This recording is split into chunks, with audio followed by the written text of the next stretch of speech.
প্রিয় নবম শ্রেণীর শিক্ষার্থী, আমি সুব্রত চন্দ্র সিং তোমাদেরকে ডাক্তার কাস্তূরী সরকারি বালিকা উচ্চ বিদ্যালয়ের পক্ষ থেকে জানাই আন্তরিক অভিনন্দন ও শুভেচ্ছা।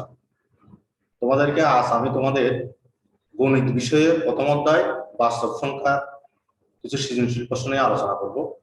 এর আগে আমি যে ক্লাসগুলো নিয়েছিলাম এই বাস্তব সংখ্যা অধ্যায়ে বিশেষ করে প্রতিটি অঙ্গই তোমাদের পারবে এই ধরনের প্রতিটি কিছু হয়তো হোমওয়ার্ক দিয়েছিলাম, আর যেগুলো পারবে না মনে হয় অনুরূপ অঙ্কগুলো তোমাদেরকে দিয়েছিলাম, যেগুলো পারবে না এগুলা আমি সমাধান করে দিয়েছি এখানে। তো এখানে সবচেয়ে বেশি ইম্পর্টেন্ট হচ্ছে সৃজনশীল। আমাদের পরীক্ষাতে আমরা যে বিষয়টা নিয়ে কাজ করি সেটা হলো আমরা কিভাবে আনসার করবো সৃজনশীলের মাধ্যমে। আমরা সৃজনশীলতা একটা সিকিউ অংশ থাকবে, একটা এমসিকিউ অংশ থাকবে। সিকিউ অংশে সিকিউ হোক আর এমসিকিউ হোক, সেটা যদি তোমাকে ভালো করতে হয়, যদি ভালোভাবে আনসার করতে হয়, প্রথমে পাঠ্য বইয়ের প্রতিটা অঙ্ক, প্রতিটা এখানে সমস্যা যেগুলো আছে প্রত্যেকটা উদাহরণ সহ কোনো কিছু বাদ দেওয়া যাবে না। লাইন বাই লাইন রিডিং করবে, প্রত্যেকটা অঙ্ক সলভ করবে। এটা আশা করি তোমরা করেছো, আমি চেষ্টা করেছি করানো। এরপরে যে তোমরা পরবর্তী ধাপ হলো সৃজনশীল। পাঠ্য বইয়ের অঙ্ক যদি তোমরা ভালোভাবে রপ্ত করতে না পারো তাহলে সৃজনশীল পারবে না, কারণ এটা হলো সেকেন্ড স্টেজ। তাহলে আগে পাঠ্য বইয়ের প্রতিটা যে এখানে অঙ্ক আছে, গণিত আছে, তোমাদের এগুলো সবগুলো করতে হবে। তা আমরা এগুলো পড়াইছি, এখন আমরা সৃজনশীলে চলে যাবো। তো সৃজনশীলে তোমাদের বইতে একটা সৃজনশীল আছে, তোমাদের বইয়ের পাঠ্য বইয়ের 22 নম্বর অঙ্কে। ওই সৃজনশীলটা আমরা প্রথম আলোচনা করি। দেখো কিভাবে আমরা মার্কস ডিস্ট্রিবিউশন করি এবং সৃজনশীল প্রশ্ন উত্তর করতে হয়। তো এখানে প্রথমটা যেটা হলো, প্রথমে এখানে 22 নম্বরের প্রশ্ন যেহেতু আছে তোমাদের বইয়ে, আমি আর প্রশ্নটা লিখলাম না, তোমাদের বইয়ে দেখো, পাঠ্য বইয়ের 22 নম্বর করে দেখো প্রথম অধ্যায়ে। এখানে যেটা প্রথম প্রশ্ন হচ্ছে √5 ও 4 কোনটি মূলদ কোনটি অম্লদ নির্দেশ করো।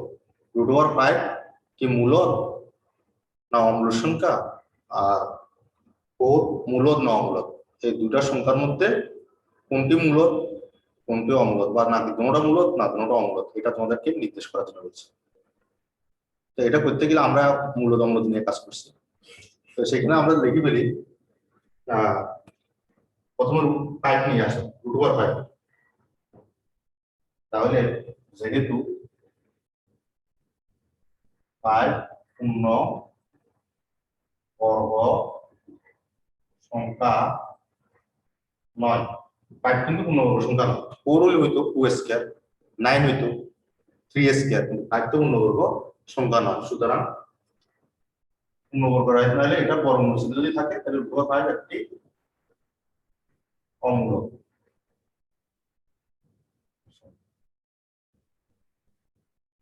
এখন আসো, তারপর আছে তোমাদের 4, তাহলে আবার 4টা কি 4 একটি 4 হলো পূর্ণ সংখ্যা। 4 হলো কি সংখ্যা? একটি পূর্ণ সংখ্যা। প্রত্যেকটা পূর্ণ সংখ্যা কি সংখ্যা হবে? মূল সংখ্যা। তাহলে সুতরাং 4 একটি কি সংখ্যা? পূর্ণ সংখ্যা। সুতরাং 4 একটি মূলদ। তাহলে আমাদের 5 পূর্ণবর্গ সংখ্যা নয়, সুতরাং 5 একটি অমূল সংখ্যা। আর 4 যেহেতু একটি পূর্ণ সংখ্যা, সুতরাং প্রত্যেক পূর্ণ সংখ্যা কি সংখ্যা? মূল সংখ্যা। কারণ নিচে সবসময় 1 দেওয়া থাকবে, তাহলে 4 একটি কি মূল সংখ্যা হবে। তাহলে তোমরা যদি এই 2 নম্বরের জন্য এটার আনসার যদি করতে পারো এখানে পাবে 1, আর এটা যদি আনসার করতে পারো তোমাদের এখানে ক নম্বরে 2 নম্বর পাবে। এর মধ্যে এটা যদি আনসার করতে পারো 1 হয়ে যাবে। কোনো কারণে এটা ভুল হয়ে গেছে তোমাদের, তাহলে এটা শুদ্ধ আছে, তাহলে 1 পাবে। কোনো কারণে এটা ভুল হয়ে গেছে, এটা শুদ্ধ আছে, তাহলে 1 পাবে। আর যদি দুটোটা যদি ভুল হয়ে যায় তাহলে 0 পাবে। আর যদি দুটোটা রাইট হয় তোমার 2 পাবে। এটা হলো ফার্স্ট ইয়ার মার্কস, আমরা এটা হচ্ছে আংশিক নাম্বারটা। এখন দেখো ক নাম্বারটা আছে।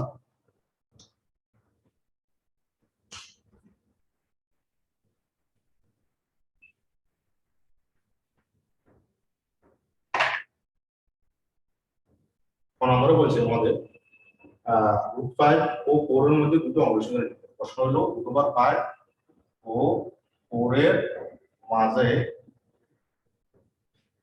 দুটি অম্লর সংখ্যা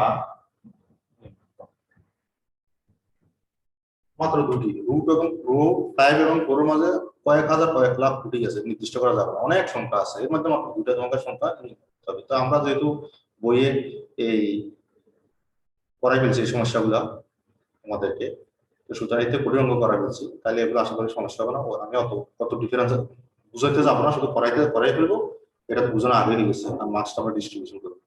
তাহলে এখানে দেখো প্রত্যেকে আমরা যে কাজটা করবো রুট পাইয়ের মান তার হিসাব করবো, পাইয়ের সমান এটা আমরা হিসাব করতে সমান স্কয়ার রুট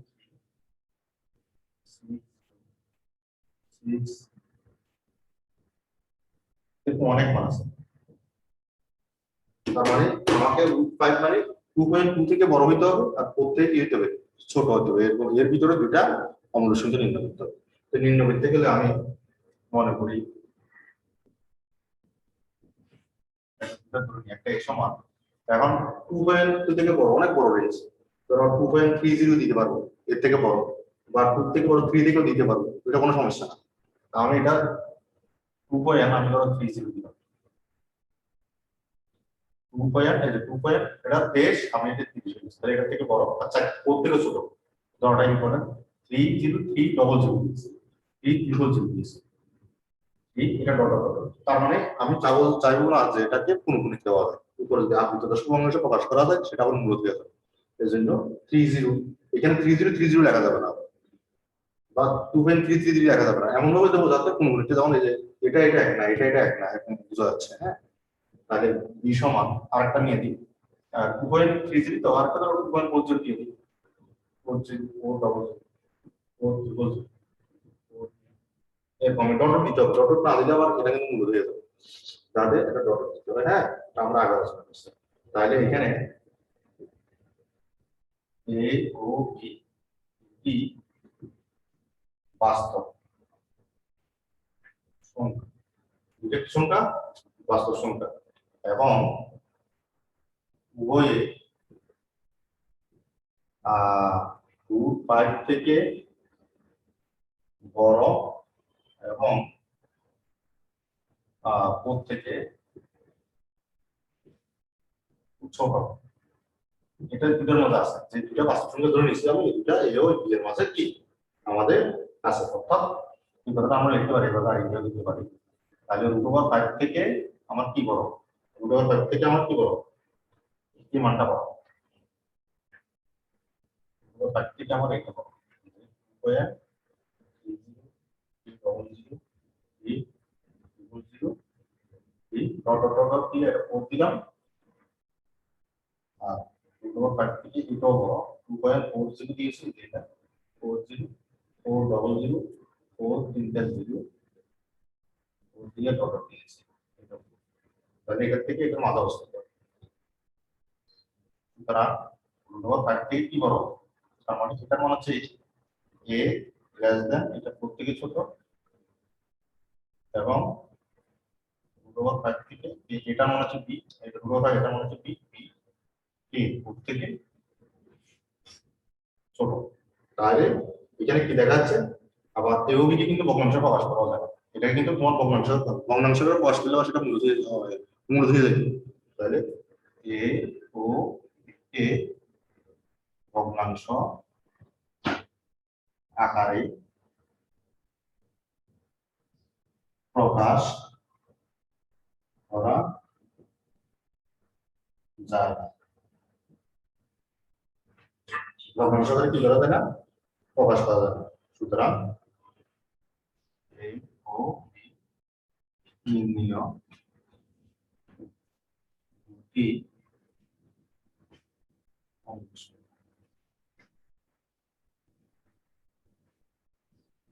তাহলে আমরা এখানে দুটো কি বলছি, এটা অনুসন্ধান বাই করছি। তাহলে খুব ইম্পর্টেন্ট জিনিস যে আমরা এখানে অনুসন্ধানটা আমরা কি করে ফেলছি, এটা বাইর করে ফেলছি। তাহলে আমরা এখানে যে কাজটা পেলাম তাহলে এই জিনিসটা আমরা আরো করেছিলাম, ভগ্নাংশ আকারে প্রকাশ করা গেলে সেটা আবার মূল্য দিতে হয়, তাহলে এটা মূল্য কি হতে এটা প্রকাশ করা যাবে না। তাইলে আমরা দেখো এখানে যদি আমরা নাম্বারটা যদি ফার্স্ট সিরিজে ভাগ করি, তুমি একটা সংখ্যাকে এইভাবে চিহ্নিত করার জন্য এটা যদি আমরা এক দিই, তাহলে এখানেও আমরা এটার জন্য এক 2 নাম্বার, আর এটাকে আমরা 2 নাম্বার, এবং এই কথাটাকে আমরা এইভাবে দুটি বাস্তব সংখ্যা এবং উভয় বড়, এটা বড় ছোট যে আছে এই দুটার মাঝে, ঠিক আছে, এটা কনসেপ্ট এক কনসেপ্ট একই, এটাকে আমরা 3 নাম্বার দিয়ে দিলাম, আর বাকি এ বি রেখে এ বি নির্ণয় করছি, এটার জন্য আমরা 4 নাম্বার। তাহলে আমরা এভাবে করতে পারি, এটার জন্য আমরা 1 নাম্বার রাখলাম, এটার জন্য আমরা 1 নাম্বার রাখলাম, আর এই দুটা যদি কনসেপ্ট একই, এটার জন্য আমরা 1 নাম্বার রাখলাম, আর এই বাকি যেটা দুটো সংখ্যা করে ফাইনাল ভাবে যদি নির্ণয় করলাম, এই বসায় ফাইনাল ভাবে যদি নির্ণয় করেছি, এটা আমরা 1 নাম্বার, মোট 4 number, 1 number 2 number 3 number 4 number.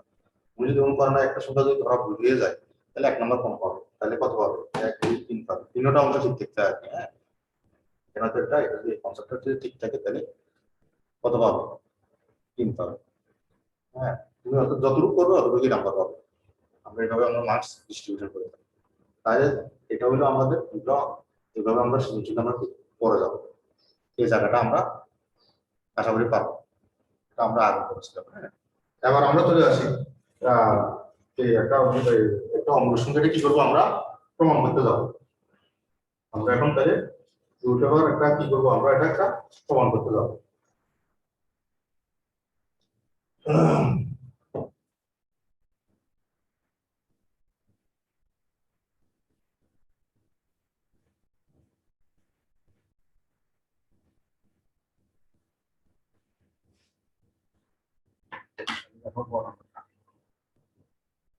নম্বরে আছে যে কি আছে দেখো, প্রমাণ করে যে √5 একটা অঙ্গ সংখ্যা, প্রমাণ করে যে √5 একটা কি সংখ্যা, একটা অঙ্গ সংখ্যা। এটা তোমাকে লিখতে হবে, প্রমাণ করতে হবে √5 একটা কি সংখ্যা, অঙ্গ সংখ্যা। তো √5 একটা অঙ্গ সংখ্যা প্রমাণ করতে গিয়ে আমাদের যে কাজটা করতে হবে,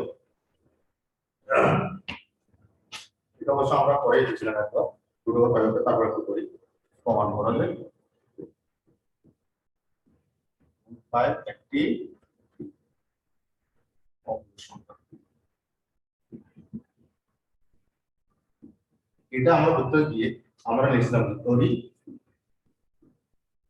√5 একটি আমরা মূল সংখ্যা।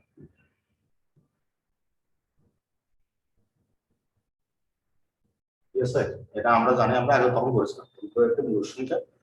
যদি এটা মূল সংখ্যাটা ধরে নিছি, যদি মূল সংখ্যাটা প্রমাণ করতে পারি যে এটা দুটা জিনিস হয় মূলত নতুবা অমূলত প্রত্যেকটা সংখ্যায়, তা আমরা হয়তো যদি এটা মূল প্রমাণ না করতে পারি তাহলে অমূলত হবে। আমি কিন্তু ধরে নিছি এটা কি সংখ্যা, মূল সংখ্যা। তার প্রত্যেক মূল সংখ্যা আমরা কি আকারে লেখা যায়, কি বাই কি আকারে লেখা যায়, প্রত্যেক মূল সংখ্যা কি লেখা যায়, লেখা যায়। সুতরাং 5 টি আমরা কি লেখা যাবে, বাই কি আকারে লেখা যাবে। এখানে কিউ কিউ, এখানে আমরা লিখবো পি ও কিউ দুটি পরস্পর সহমূলক, দুটি পরস্পর সহমূলক স্বাভাবিক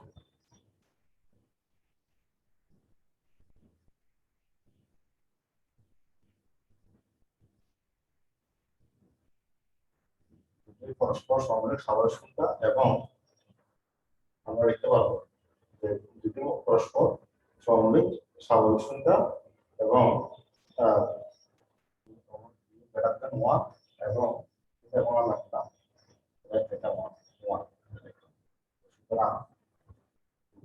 সমান, এটা আমরা আবার লিখতে পারি, বা দুইটা আমরা পরবর্তী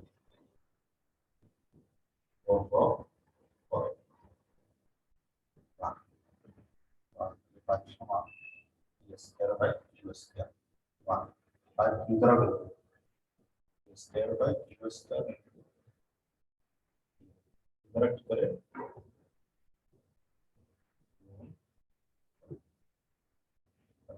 5 কিউ সমান স্কয়ার বাই কিউ স্কয়ার দ্বারা নিম্ন কত স্কয়ার নিম্ন কি এখানে 5 কিউ আমরা বলেছিলাম, আমরা আগে প্রমাণ করেছি সংখ্যা কিন্তু পি স্কয়ার বাই কিউ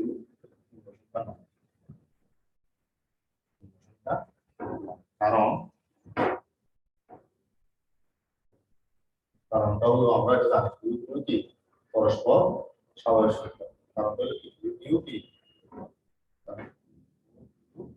স্বাভাবিক সংখ্যা বলছিলাম স্বাভাবিক পরস্পর স্বাভাবিক সংখ্যা স্বাভাবিক সংখ্যা যারা পরস্পর সহমূলক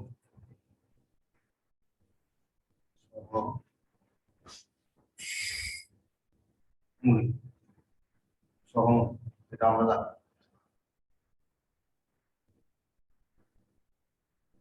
তাহলে সহমূলক অর্থাৎ অর্থাৎ অর্থাৎ আমরা সহমূলক পেলে অর্থাৎ এটা সমান হতে পারে না তাহলে আমরা লিখছি 5 Q not equal to 5 Q not equal to আমরা লিখতে পারবো যে স্কয়ার বাই এটা সমান হতে এত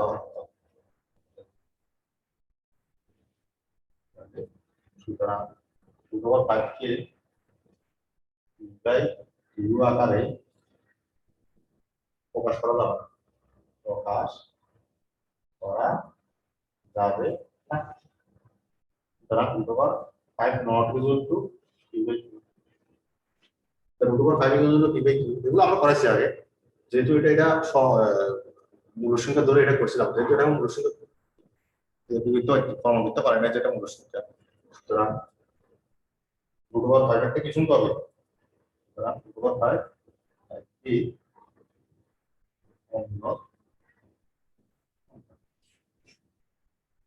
সমান বা দেখানো এই ঠিক আছে তাহলে আমরা এখানে যদি মার্কস ডিস্ট্রিবিউশন করি তাহলে আমরা কি করতে পারি যেটা ধরে নিয়ে যেটা শো করলাম এখানে আমরা এক রাখলাম এখান থেকে ক্যালকুলেশন করে এটা নিয়ে আসলাম তাহলে এখান থেকে ক্যালকুলেশন করে সে একটা ক্যালকুলেশন পাওয়ার আছে এখান থেকে এখানে নিয়ে এসছো বিটির করে প্রসেস করে তাহলে এটা এক রাখলাম 2 নাম্বার রাখলাম কিন্তু এটা যে এটা সমান নয় তাহলে সমান নয় এটা যে শো করলাম এটার জন্য 1 নাম্বার আর সমান নয় তাহলে এই যেটা এটা সমান নয় হলে এটা যদি সমান না হয় তাহলে এটা মূল সংখ্যা লেখা যাবে না লেখার জন্য 1 নাম্বার তাহলে আমরা এখান থেকে এটার জন্য আমরা 1 নাম্বার রাখলাম এখান থেকে এখানের জন্য 1 নাম্বার আর এখান থেকে এটা সমান নয় এটা যে শো করলাম এটার জন্য 1 নাম্বার আর এখান থেকে সে যেহেতু এটাকে কিভাবে লেখা যাবে না না গিয়ে সে যে একটা তাহলে মূলত না হলে তাহলে কি অমূলত হবে এটা নাম্বার 1 নাম্বার এটা সেট নাম্বার 1 2 3 4 এটা হলো মার্কস ডিস্ট্রিবিউশন আশা করি বুঝতে পেরেছো তবে এই প্রশ্নে একটু উদ্দীপক নিয়ে একটু সমস্যা আছে কারণ সমস্যাটা হলো যদি বইয়ের প্রশ্ন যদি সরাসরি ওইভাবে থেকে রুট ওভার 5 একটা অঙ্ক সংখ্যা এটা তো আমরা উদ্দীপক প্রয়োজন হচ্ছে না না দিয়ে এটা কি করে ফেলতে পারতেছে যদি এটাকে আপনি পি সমান যদি অন্য কিছু লিখতেও করতে তাহলে প্রশ্নটা আরো ভালো হতো এটা লিখে দিছে তাহলে উদ্দীপক ছাড়াও তো এটা প্রমাণ করা হচ্ছে ঠিক আছে ক নাম্বারও উদ্দীপক ছাড়া প্রমাণ করা হচ্ছে কারণ ক নাম্বারও বলা আছে যে রুট 5 এবং পুরো মান দুটো অঙ্ক সংখ্যা তো উদ্দীপকের এখানে প্রয়োজন থাকে উদ্দীপকটা ওরা দিল উদ্দীপক এইভাবে না দিয়ে পি সমান বা এ সমান রুট 5 বি সমান 4 এটা দিলে ভালো হতো তাহলে এ ও বি কোনটি মূলত অবদান তারপর যদি বলা হচ্ছে যে এ ও বি এর মাঝে দুটি কি ক্যাপিটাল এ আর ক্যাপিটাল লেটার বি দিতে আর কি দুইটা মূলত বা দুটো অঙ্গক বা দুটো অঙ্গ নির্ণয় করো তারপরে প্রমাণ করো যে এ একটি ভীষণ অঙ্গক সংখ্যা তাহলে এই দিলে তোর উদ্দীপক দেখতে পারতাম এটা যেটি বই প্রশ্ন আমরা এভাবে করে হ্যাঁ তাহলে আজকে এরপরে আমরা দ্বিতীয় ক্লাসটা চলে আরেকটা অঙ্ক করার চেষ্টা করি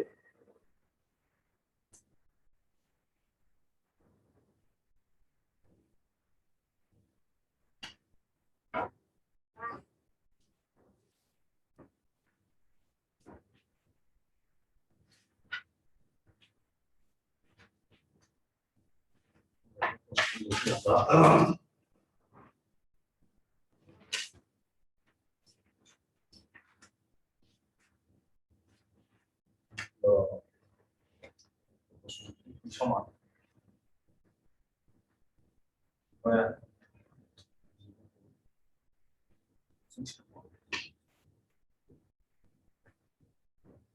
সমান 7.52 47 সমান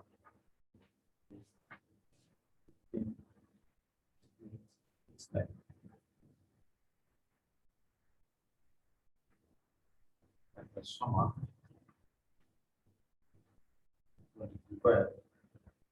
25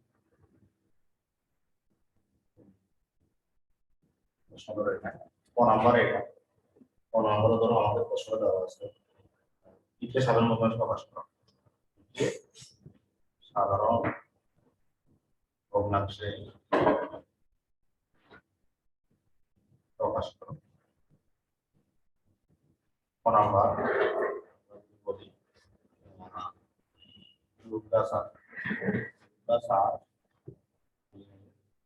মান আর নাম্বার যদি আমরা বলি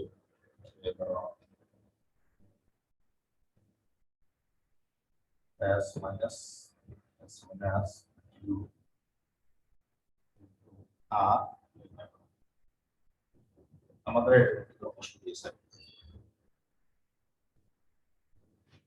তাহলে আমরা এখানে এই জিনিসটা আমরা করে এসেছিলাম। আমি একটু দেখো এখানে ধরো আমরা যদি সাধারণ ভগ্নাংশ যদি হয় একে সাধারণ ভগ্নাংশ প্রকাশ করো একটা আমি দেখো করে দিচ্ছি। তাহলে ধরো এই সমান কত 3.06। তাহলে আমরা এটাকে যদি আমরা সাধারণ ভগ্নাংশ প্রকাশ করি তাহলে এটা সমান আমরা লিখতে পারি তিনটা নয় দুটো অনাবৃতাংশের জন্য 0 আর 3.0462 লিখবো দেখে বিয়োগ মাইনাস দিয়ে আমি এটা বাদ দিয়ে এই জায়গাটা কত হবে দেখো 999.624 minus 304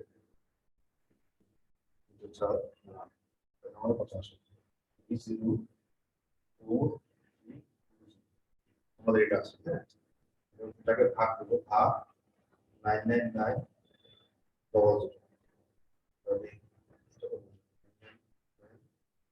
তাহলে এটা আমাদের কত আসে আমাদের আসে